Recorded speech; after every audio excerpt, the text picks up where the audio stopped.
Search marketing is generally thought of as more of a demand generation tactic than a brand building strategy. But what if I told you that branded and non-branded search were the two very best channels for growing your brand? Today's episode of Growing Brands explains why.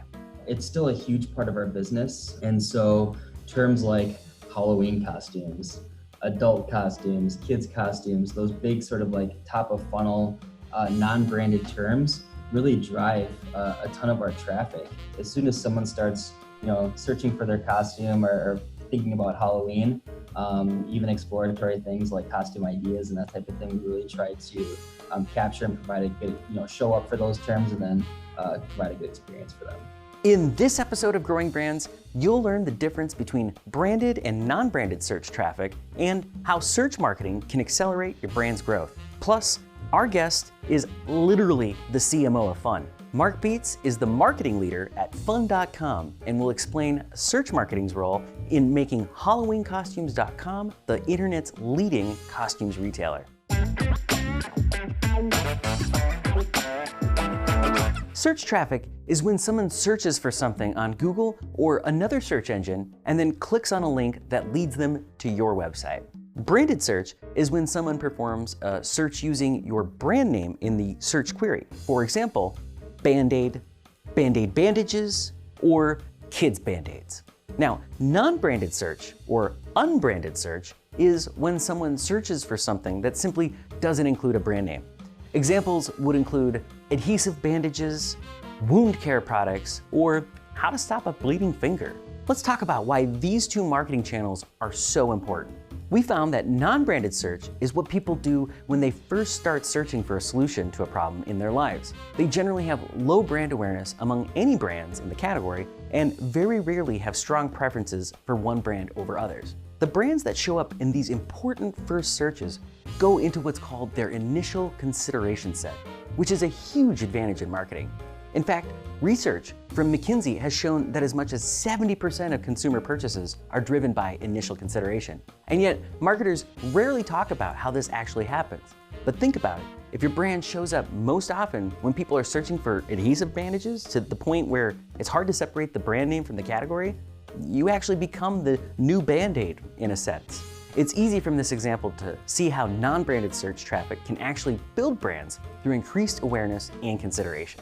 On the other hand, branded search is best used to reinforce the brand and improve the customer experience. When you search for a brand, the search results on the first page are largely within control of the brand.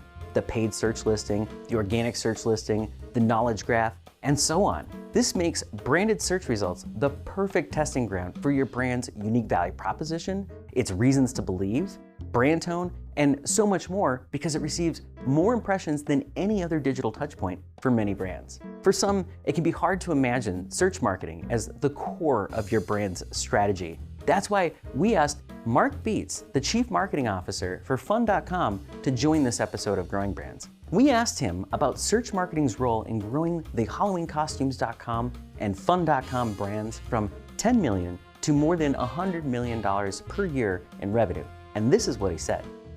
You mentioned kind of a little bit of top of funnel, bottom funnel. What roles do paid and organic, non-branded search play for you now? Yeah, so it's still a huge part of our business, especially in this industry specifically.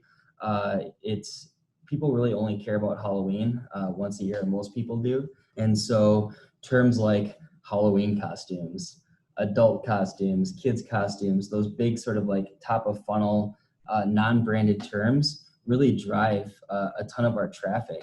And actually it's still, most of our traffic that's coming from non-branded at this point.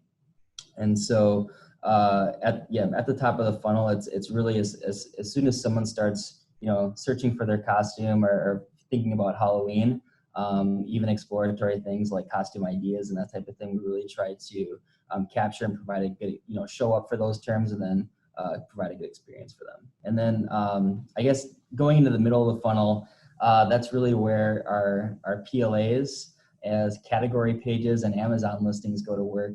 So as people start to browse, maybe get a little bit more of an idea of what they're looking for, we do a ton of optimization in terms of from our Amazon listings, all the main on-page stuff, along with some paid ads there. From an AdWords standpoint, we have millions of keywords and different audiences that are focused on non-branded keywords.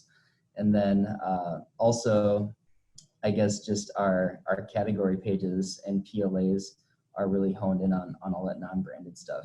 And we still consider, since it's not really like our brand specifically, but like, licensed keywords like Star Wars, Harry Potter, those are still kind of non-branded for us, but play a huge role in also developing the proactive audiences that we're going to go after on the top of funnel again.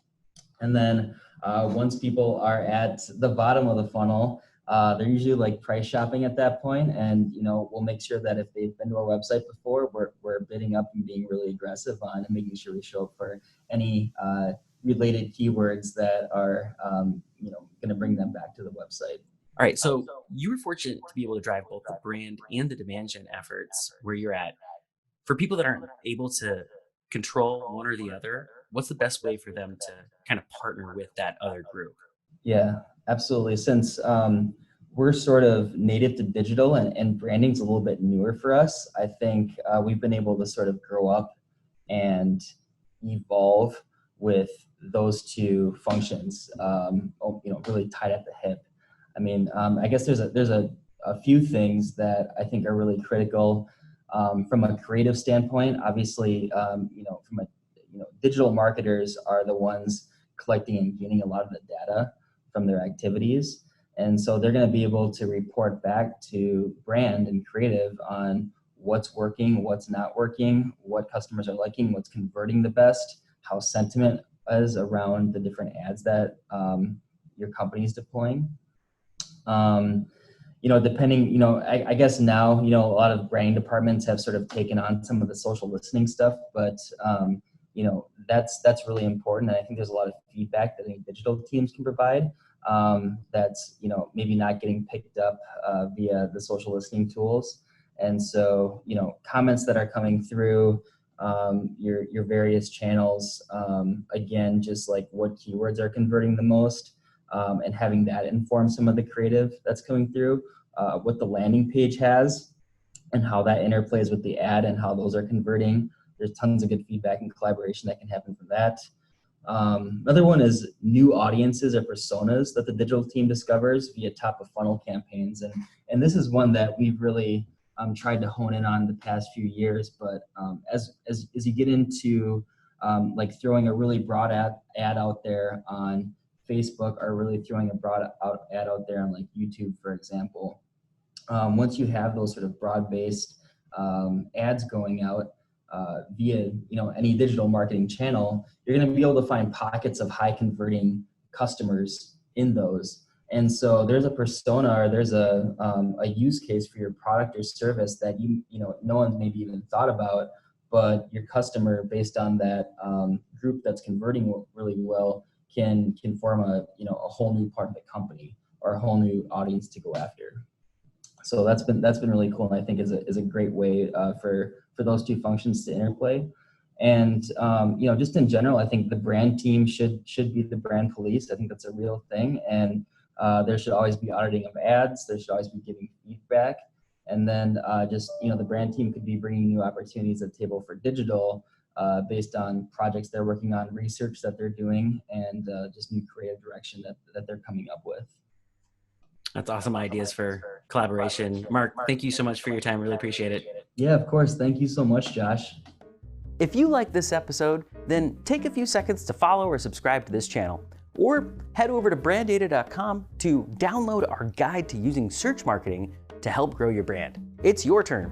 How do you use search marketing to grow your brand? How is your advertising and content marketing strategies informed by the branded or non-branded search keywords in your space? I'd love to know your thoughts on search and brand. Let me know by leaving a comment real quick before you go. Is it recording? Should you, oh boy. Just be, mixed message. Why can't I say that? Flank steaks. Oh, you script thingy. Would you go back in time and make sure that I didn't say it that way? Thank you.